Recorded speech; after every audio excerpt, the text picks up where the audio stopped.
This week on Kentucky Afield. Me and my buddies out on the lake, headed out to a special place we love. Father-son time is always a good time, especially when there are white bass involved. Oh, that's a good one. Oh.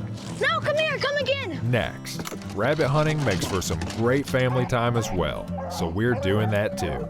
Then, archery season is quickly approaching, and we're getting excited for it. It's all next on Kentucky Afield. Kentucky Afield. Every week, Kentucky Afield brings you features on hunting and fishing across the state. That's my pup. I'm proud of him. Here he comes right there. Let's get ready. Get ready. Look at that. What a nice fish. Hey, we dug it up right there. We did. There he is. Ooh, a nice one, too. Boy, he's healthy. What do we got? That was awesome. Got the first help. Got one big smallmouth. Very nice. Double point. They're in there. There they go. Oh, my gosh. Woo! Look at that joker. Look at that. Oh, beautiful. Whoa, this is a good one. That's better than good, Chad. Hello, and welcome to Kentucky Afield. I'm your host, Chad Miles. Join us as we journey the Commonwealth in search of outdoor adventure. Kids are so busy these days. With sports, school, and extracurricular activities, there's not much time for anything else. So when I get a morning to spend some time on the lake with my son, I take full advantage.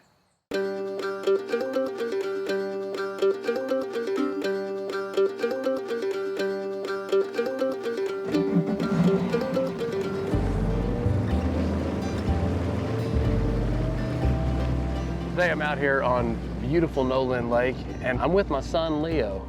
And now, I tell you what, I couldn't be more excited. I get to fish a lot. Unfortunately, because of Leo's busy schedule with sports and when school's in, he didn't get to go with me as much. I wish I could take you every time. Yeah. So we're really excited to be able to get out today, and we're gonna start out with what worked for us last week, and that was trolling. We don't do a whole lot of trolling, but we did some casting last week, and it seemed like these fish really wanted the bait moving fast. Faster than I could pull it with the trolling motor, faster than I could crank it. We were getting many more bites using the big motor, so we're gonna start out trying that, see what happens. Like fishing, you always gotta be ready to make an adjustment. You ready to go fishing today? Yeah. Tell me a little bit about last week and what we did, and tell me if you had fun. We were just trolling up a little ways that way, and one person on each side, and we would always double up, catching 2 fish at one time. Well, I tell you what, we probably got about 3 hours before the heat's gonna run us off the lake. Let's go on up, and we're gonna use electronics and try to locate that same school of fish we were catching last week and see if they're there. What do you think? Yep. Let's go. Let's go. What I like to troll with are little crankbaits, and these here are Jinko TB5s. They go about 5 to 6 feet deep. I want to be able to get shallow and keep the baits moving at a pretty fast speed. We're going to be trolling between 4 and 5.5 miles an hour. So Leo's going to start out with a chartreuse, and we're going to cast out both sides of the boat and see what happens.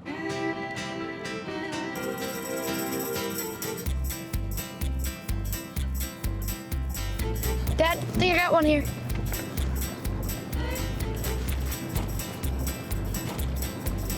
I'm reeling them in backwards. Turn the reel upside up. I don't know how. Spin it this way. There you go. Now. Now I got them. Not backwards. I think I hooked a dead one. No, that's a, you don't Woo! Largemouth that's not large. that's a spotted bass. We're gonna put this one back in. Gotta kiss the first one. I don't think you want to kiss it. All right, hey. First one, I have more than you. You do. Let's cast it. AKA, I'm the better fisherman. This spot right here, this flat, is where these white bass have been hanging out. Now, it looks like our fish have moved. Let's make a move and see if we can't pick something else up. Here we go. Something hit here, Leo. I don't know what it is. Hopefully it's a white bass. It hadn't come up and jumped. That's a good sign. What do we got? White bass. Yeah. Look at there, buddy. That looks like last weekend. Uh-oh. Come right off, that's perfect actually. Keeper throw. That's probably 12 or 13 incher. We'll keep a couple of them and see. Let's go back up and turn around and come back there and see if we can't catch another one. What do you think? Uh-huh. They tend to school together, so wherever we find them, a lot of times we'll find multiples, so that's the plan. Me and my buddies out on the lake, headed out to a special place we love. Oh, right here.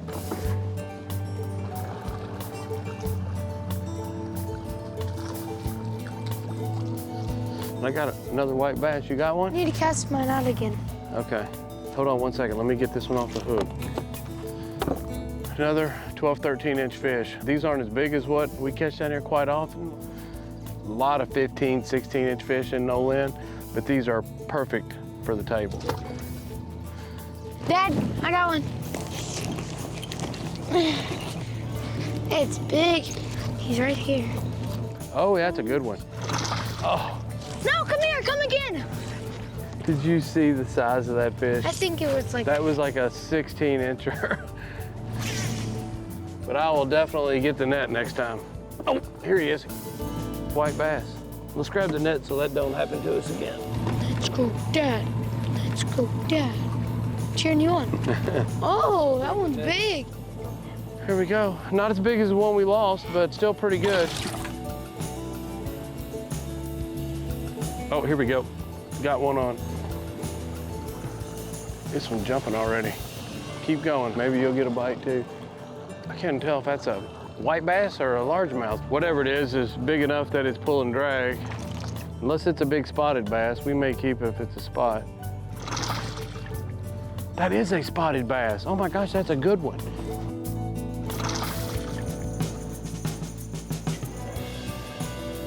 Look at that, that's a 2-pound spotted bass. These spotted bass down here on Nolin are extremely plentiful. There are a bunch of them. And you know what?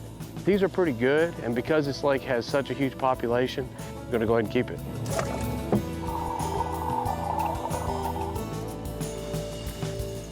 Got him? No. No, it's a fish. There's no way you're hung. It's deep. Then it's the biggest thing ever. We need the net on this one, I'm pretty sure. That one woke you up. It hasn't jumped, so it's probably a white. It's trying to dive deeper. All right, get your rod tip up. Oh, he's spout hooked too. Makes you feel even bigger. Hey, white bass. You know, the crazy thing is, Leo, is that I think I've had more bites on the shad color. I believe the bigger ones have hit your lure. Yeah. Nice job, buddy. That one there is probably 13 inches. All right, you want to put him in?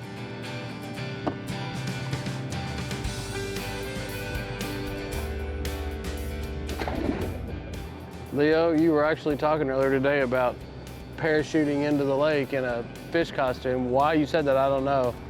I look up and there's 2 guys in hang gliders. They're cool.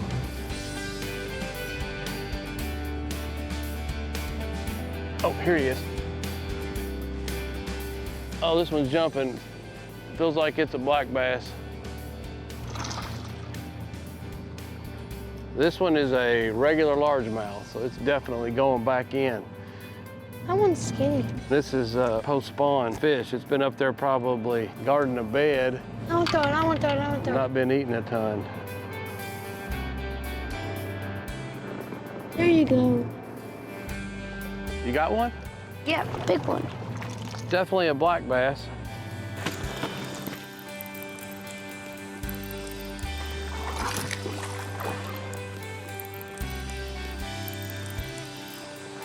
Oh, bring it to me a little more. All right, there you go. Nice job, buddy. Chartreuse bait ended up paying out for you. I'll tell you what, you and I, we get to spend a lot of time together, but it's usually in the car or in the gym. I love being out on the lake with you, and I sure hope that we get a lot more time this summer to spend some time out on the water. Me too. Nothing like father and son time fishing, is there? Give me a hug, love you.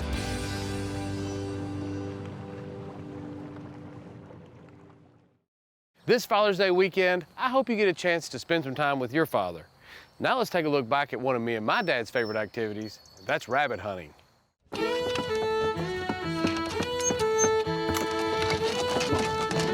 So what's your dog's name here? That's Andy that took off. That's Homer. This is Blackjack. That's Brady. Brady went head first. Come on. He must be ready. Put him in here. This is a little bit of a special day for us, because, you know, this is something we used to do with our uncles a lot, but a totally different end of the state. We're used to hunting reclaimed coal mines in western Kentucky. Today we're in deep eastern Kentucky. Yeah, it just the sounds of the dogs running and getting out with the family, and it sure does bring back a lot of memories. Put him here. I thought I saw one scoot out right here. They're plenty excited. So Dito, have you had these dogs out a few times this year already? No, they haven't been out. Oh, okay. We've been deer hunting. We're in Pike County today, and we let the dogs out, and it sounds like they're running rabbits right now, and we're not 50 yards from the truck, so. If I was a rabbit, I think I'd be in here. It looks pretty safe, away from some predators, and hopefully we can help get some moving. Mike, you get that rabbit? No. We got 3 sets of brothers out here, and some of us have hunted forever together. It's just a lot of fun. We got our dad and his brother, Uncle Steve, and their Uncle Mike. You know, they rabbit hunted and taught us how to rabbit hunt and brought us up. If we get as many rabbits today as we have replacement knees and hips, we'll have a heck of a day. That will be a good day. Between them all, it's stitched together. I even brought some duct tape to We may need it. Hold them together for the day's over. But you know what? I bet you they hunt all day. They'll stick it out. They'll hunt all day, and there'll be a lot of good laughs and a lot of stories, and probably even a few lie or two, but it'll be a good day. There's a bunch of rocks right down there where they're at, Mike. I ain't too sure it didn't go under them rocks. I'll tell you what, it's been less than a year, and Mike's had a couple knees replaced. You've had a couple knees replaced. Yeah, mine's 9 months. Here in a week, it'll be 9 months, so I'm tickled to death. I got, you know, Leo, I'm gonna have to get him out here and start hunting a little bit, get that next generation going. Get him like D-Dale. Yeah, have him climbing the mountain. Half goat. So that rabbit's not coming out of there. He ran in that rock pile and folded his legs up, said, come get me. Hunt him in here. Come on, come on. Help! There's no better way to socialize with your family, in my opinion, than rabbit hunting. We didn't get our single barrels till we was probably 11 or 12 probably, but we went for years and carried BB guns and Well, I know sticks. There's always been a rule in rabbit hunting with this group, and if you fall and your gun hits the ground, you carry it empty the rest of the day. You carry it empty. That's the way it was. If that barrel wasn't sticking up in the air, I don't care how you fell, you carried an empty weapon the rest of the hunt. We've been on about 5 good chases, and they've been getting into these rock piles on us. You can see we're staking out on top of the rock piles now, letting these rabbits work this thicket and hopefully run it in a spot where you can get a shot. The dogs have done a pretty good job. They've ran bunnies by us numerous times today. For the first time, they've done good. Here it is. Dad, he hopped one time and he was headed toward that rock pile I was in. Nice job. What was a long chase? You guys ran this rabbit forever. Well, good dogs. That's your first Eastern Kentucky bunny. You guys are used to those Peabody rabbits. Nice, look how excited he is. I think that everybody here has had a rabbit run within 15 feet of their feet and not even see it. And a couple times I'll be honest with you, I was doubting the dogs until I see the rabbits squirt out again up in the direction they're headed. They're doing good, it's just really thick. You come here to hunt, you better be ready to make some really fast shots and spend a day on one good long chase, because you may have a 2-hour chase. We've had a couple. There's the truck. Yeah. We've hunted for what, 2 hours? Over 2 longer hours. than that, yeah. These dogs are bred to do this. Dito, you were a little bit bred to do this. Your dad has ran dogs. I mean, do you ever remember your dad not having dogs? No, I mean, ever since I was 3 or 4 years old. I mean, I was probably 4 years old and we was running dogs next to railroad tracks, and old Blue got run over by a train and cut 2 of his toes off. I can still smell whatever medicine that was. When I think about that, I can still smell that medicine. I mean, it had a real funny odor to it, but I mean, I can still remember that, and I was 3 or 4 years old. So it gets in your blood, doesn't it? Yeah. You probably have logged hundreds of miles at Peabody WMA over the years. You used to hunt down there all the time. Oh, yeah. How's it different out here hunting in the eastern part of the state? Rabbits run a lot bigger circles here than they will, you know, if you're hunting a small farm or something. I mean, it's totally different. You'll wear a dog out in this country more than you will hunting somebody's farm. Yeah, for sure. yeah. He's surrounded, ain't he? There was a shot. I don't know if he got him or not. I hope somebody got him. Well, I tell you what, I know we haven't killed a whole lot of rabbits, but I've had enough fun that I say we stay and do it again tomorrow. What do you think? Yeah, I enjoy listening to the dogs run. It's been a lot of fun, though. I tell you, you got to bring your brother out. How many years has it been since you guys rabbit hunted together? Oh my gosh, years since we did it with dogs. I'm not too sure you'd went through with the whole knee replacement, but I think this is the one thing you didn't want this to be done. You wanted to get out and get on the rabbits again. I am tickled to death just to get out and walk around. Yeah, I didn't think I'd do it anymore, and it means a lot just to get out. Yeah. Walk through the fields. Yeah.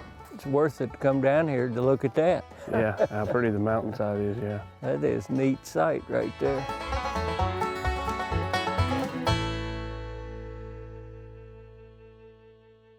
Kentucky's deer archery season is just 2.5 months away, so now's a good time to get out that bow and arrow and start practicing.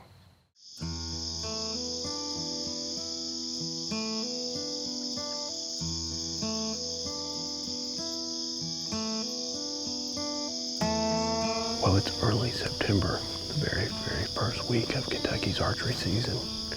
And I'm here in a familiar spot in Shelby County. It's the same stand I hunted several times last year. Had quite a few encounters with some nice deer, just nothing I wanted to take just yet. I really didn't see myself hunting this stand this early because as farmers do crop rotations this year, this is in corn. There could be a herd of deer standing right there and I would never know it. So it really puts me in a situation where I have to sit up here on the field edge and hunt the woods. Well, this woods is thick.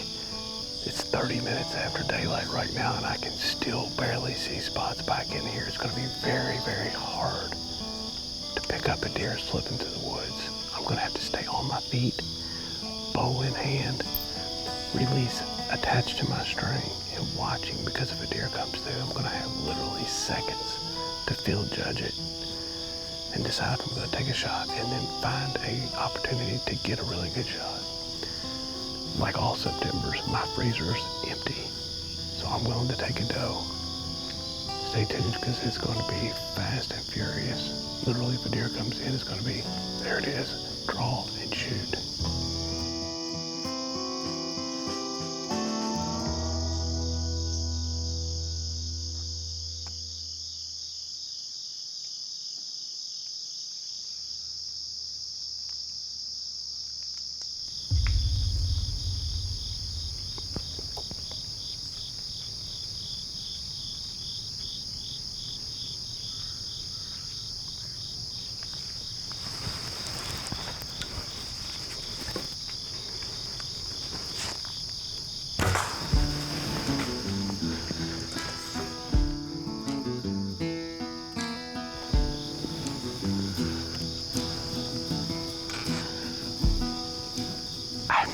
That deer came from. I'm sitting up here. Like I told you, I abandoned the field. And I'm watching down here on this trail where I know the deer have been traveling. It's like that doe crawled out of my tree. It's very wet today, and you can't hear anything.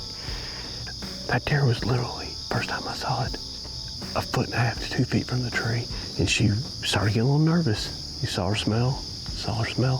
Thank goodness she was upwind. She couldn't wind us. And she went to turn to figure out which direction she was gonna go. Gave me a real tight window. I mean a real tight window to draw and get a shot. I think I put a really good shot on that deer. It was really close. Sometimes those are hard to hit because you shoot over them, but I think I put a really good shot on that deer and it sounded like I heard her go down. Hopefully, it's exactly where I think it is. That's the next objective. Locate the deer as quickly as possible, get it out of here, start processing.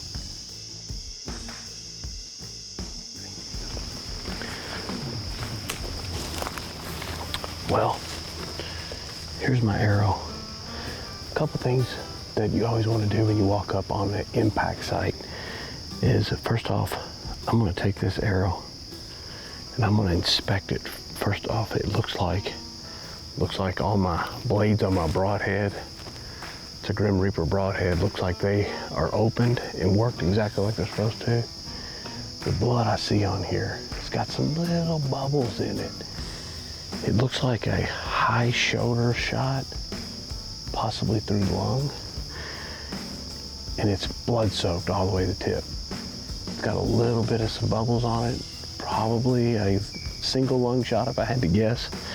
Such a high angle because this deer was right under me that it looked like it hit a little high, but that means it'll come out the bottom, which is a really good pass-through shot.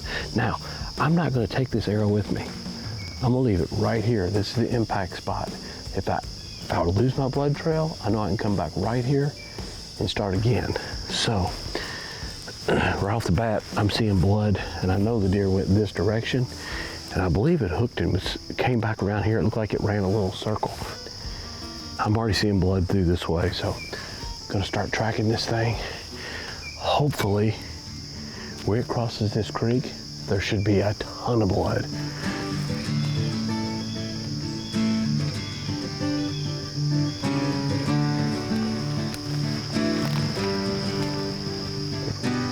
All this is completely blood soaked. I heard the deer get to this creek, so I know it made it to the creek. I don't think it made it much past the creek. There's just too much blood. Here's the deer. Here it lays right here. Barely made it past the creek. I thought I heard it fall down, and here it lays. All right, well, here she is. Oh man, what a nice looking doe. You can tell this deer is kind of transitioning from its summer coat to its winter coat. It's getting real thick, and it's right in that process of shedding. I'll tell you what, this was absolutely perfect. The shot was in high and came out low, which is, at that angle, you want to try to aim where you want the arrow to exit, and that's exactly what happened. It turned out to be a perfect shot. I couldn't be more excited to have this deer because my freezer is almost empty, and I'm looking for some venison and some ground burgers so that I can make chili and tacos and nachos and all that type of stuff. Hey, it's football season, you know? So I'm looking forward to that. And I'll tell you, this could not have turned out to be a better situation. I want to get this thing drug out of this area. These are the woods right here that I keep seeing a buck on camera over and over and over.